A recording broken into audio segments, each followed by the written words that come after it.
시대의 흐름과 그것을 이해하는 것, 우리 사업의 미래를 아름답게 만드는 것입니다.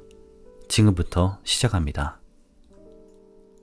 제목, 퇴근길 인문학 수업, 저자 백상경제연구원, 출판 한빛비즈, 기획 리딩 송진호. 인간보다 나은 인간의 꿈. 4차 산업혁명 시대로 진입한 오늘날 인공지능과 사물인터넷, 빅데이터 등 정보통신기술과 제조업의 융합으로 혁신의 속도가 빨라질 것이라는 전망이 지배적이다. 세상의 이치가 그렇듯이 밝은 면 뒤에는 어두운 면이 있게 마련이다. 노동자들이 일자리를 빼앗길 위험이 제기되면서 인간 존엄성 훼손이 우려되고 있다. 도구와 기술의 발달이 인간에게 도움을 주고 삶을 풍요롭게 한다는 것인 상식이 아니었나? 어떻게 인간은 자신들이 개발한 기술과 도구에 밀려날 지경에 이르게 될 것인가? 혹시 스스로를 과신하고 오만했던 까닭에 인류가 멸망의 길로 내몰리는 것은 아닐까? 게다가 생물학과 의학 분야의 기술 발전은 더 큰 도전을 제기하고 있다. 많은 자본과 기술은 질병을 고치고 예방하는 데 머물지 않고 보통 사람의 능력을 더 월등하게 하거나 새로운 능력을 갖춘 인간 개발에 투입되고 있다. 새로운 전염병의 출현과 유전자 변화는 혹시 거대 자본과 기술이 결합해 시도한 수많은 실험의 부작용이 아닐까? 실제로 의학계에서는 신약 개발을 위해 수많은 동물을 생체 실험 대상으로 쓰고 있다. 도대체 누가 인간에게 다른 동물의 생명을 마음대로 실험해보라는 권리를 주었단 말인가? 현대의 과학기술은 17세기 서양의 근대과학 발달에 뿌리를 두고 있다. 그리고 그보다 더 깊숙한 뿌리는 중세 1000년 동안 신 중심으로 세계를 보았던 관점에서 벗어나 인간 중심으로 세상을 보려는 르네상스, 즉 인간의 재탄생이라는 거대한 변화에 있다. 15세기 이탈리아의 사상가였던 피코 델라 미란돌라는 그와 같은 주체적이고 능동적인 관점의 변화를 보여준다. 그가 쓴 인간 존엄성에 관한 연설은 르네상스 선언이라고 일컬어질 정도다. 하지만 르네상스 선언 이면에는 인간 중심주의에 과도하게 치우친 오만한 태도가 깔려있다. 또 르네상스 인간 중심주의와 짝을 이루고 있는 것은 바로 자연을 기계적인 대상으로 보고 조물주의 신을 시계를 만드는 기술자로 보는 메타포였다. 기술자로서의 인간이 신과 동급의 자리에 있는 양 떠받들어지는 오만에는 필연적으로 착각과 그에 따른 낭패가 이어질 수밖에 없다. 중세에는 근대, 현대로 이어지는 서구 문명 발전 과정에서 사유체계의 변화로 기폭제 역할을 한 것이 바로 관점의 변화다. 관점의 변화는 곧 생각의 변화, 세계관의 변화로 이루어진다. 아메리카 인디언들은 서구인의 세계관에서 자신들의 세계관과 완전히 달랐다는 점을 증언하고 있다. 서구의 기술은 어마어마한 힘과 속도로 세계를 지배해 나갔고 이후 세계의 모습은 그전 시대와는 판이한 모습으로 변모해왔다.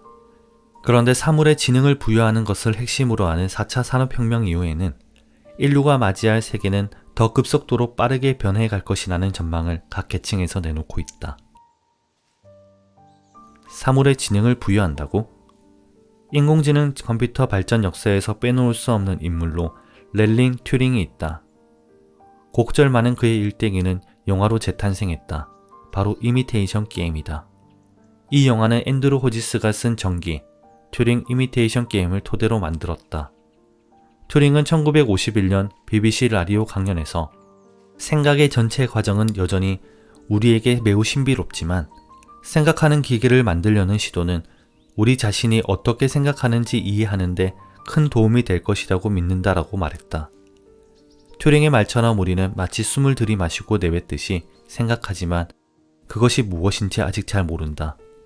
어찌 보면 살아있는 모든 것이 생각하고 있는 것처럼 여겨지기도 하고 생각하는 일은 오직 인간 수준의 지능을 가진 존재만 가능한 것처럼 여겨지기도 하다. 이 강연에서 튜링의 전망은 다소 겸손했다.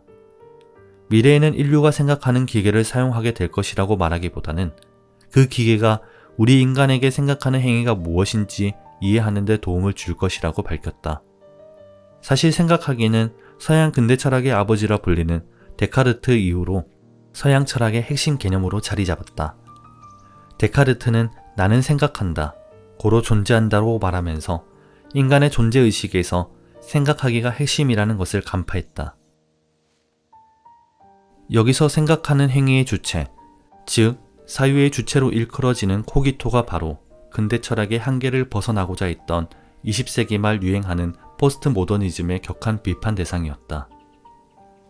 데카르트는 자연 세계를 이해함에 있어 기계론적 세계관을 받아들였고 인간 이외의 모든 동물을 인과 법칙의 지배를 받는 일종의 기계로 간주했다.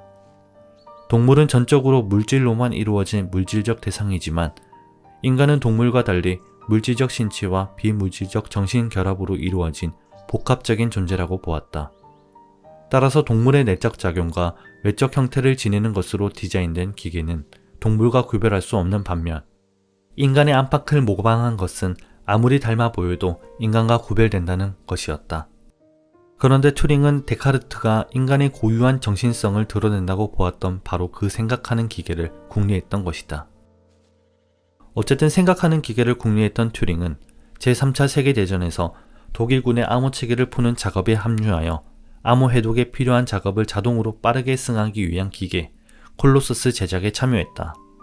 전쟁이 끝난 후에는 초창기 컴퓨터 중 하나인 영국의 에이스 개발에 참여했고 계산기계와 지능이라는 논문을 발표했다. 튜링은 생각하는 과정 자체를 명확하게 설명하거나 규정하기 어렵다는 점을 간파하고 생각한다는 것은 무엇이냐는 문제를 우회하여 장박대에서 말하는 것이 기계인지 사람인지 분간이 되지 않을 때는 그 기계를 생각하는 기계라 해도 무방하지 않겠느냐는 아이디어를 내놓는다. 이것이 바로 유명한 튜링 테스트다. 영원한 젊음과 볼모의 노래. 2020년 새해 벽두부터 중국에서 정체불명의 폐렴 환자가 속출하면서 전 세계로 퍼져나갔다. 감염자가 늘어나면서 사람들은 곧 공포에 휩싸였지만 바이러스의 정체는 쉽사리 밝힐 수 없었다. 다만 전파 속도가 무척 빠르다는 것 하나만 확실했다. WHO는 코비드19라는 정식 명칭을 붙이면서 팬데믹을 선언했다. 서로 부대끼며 함께 살아온 전 세계 공동체 사이가 서로 격리되었다.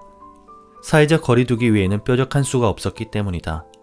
생강나무, 유채꽃, 목련, 괴나리, 진달래, 급기야 벚꽃이 핀다는 소식이 연이어 들려오는데 꽃구경은 언간생신, 손님들을 맞이하기 위해 가꾸어왔던 꽃마저 갈아엎는다는 소식이 들려왔다.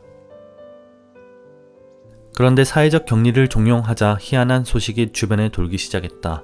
미세먼지와 매연으로 늘 뿌옇던 대기가 맑아져 평소 보이지 않던 별이 보이고 저 멀리 인도에서는 30년 만에 히말라야 만년설이 보인다는 소식. 사람들이 북적이던 도시가 조용해지자 어디에선가 야생동물이 심심찮게 출몰한다는 소식이었다. 자연재해인가 인재인가 12몽키즈. 늘어나는 확진자 수를 발표하는 뉴스를 매일 접하면서 갑자기 영화 한 편이 생각났다. 동물원에 갇혀있던 동물들, 기린이 자동차로 붐비던 고가도로 위를 달리고 코끼리가 고층 건물 복도 기둥 사이사이를 달리던 기상천외한 SF 영화 12몽키즈다. 공교롭게 12몽키즈도 바이러스 감염증 전파로 인류가 멸망하는 파국에 이르는 것을 막기 위해 고군분투하는 스토리다. 터미네이터와 마찬가지로 멸망에 이르는 인류를 구하기 위해 미래에서 파견한 인물이 주인공이다. 영화에서는 1996년에서 1997년 사이에 발생한 전 지구적 바이러스 감염으로 인해 인류의 1%만 살아남았고 더 이상 지상에서는 살아갈 수 없어 깊은 땅속에서 살아가야 한다고 설정되어 있다.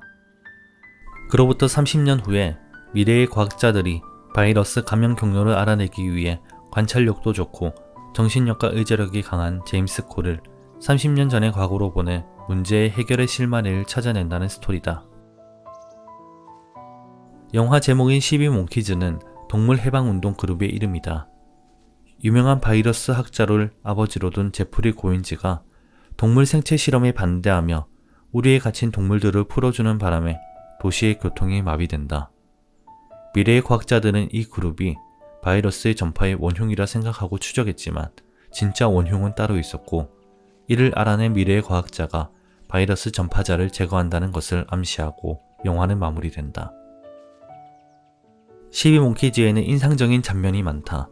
짧게 스치는 동물 해방구가 된 도시의 몇몇 장면들, 지하에서 사느라 거미 같은 벌레를 먹고 살던 미래의 인류, 주인공이 코를 킁킁거리며 공기 냄새야 맛이 너무 좋다고 속삭이는 장면, 라디오에서 흘러나오는 루이 암스트롱의 참 멋진 세상 같은 20세기의 노래를 음미하며 황홀경에 빠지는 장면 등 어디까지나 영화 속에서는 그것이 현실이기 때문에 더더욱 그러했다. 이런 장면은 우리가 지금 당연하게 누리고 있는 것들이 얼마나 귀하고 소중한지 새삼 느끼게 해준다. 공기의 냄새, 시원하고 상쾌한 시냇물, 따사로운 햇살, 라디오에서 나오는 노래, 사운드 트랙에 잠깐 등장하는 미국 가수 톰 웨이트의 노래 지구가 비명 지르고 죽었다는 영화가 전하고자 하는 강력한 메시지를 나기처럼 찢어댄다. 우리가 앞으로 맞이할 세상은 어떤가요?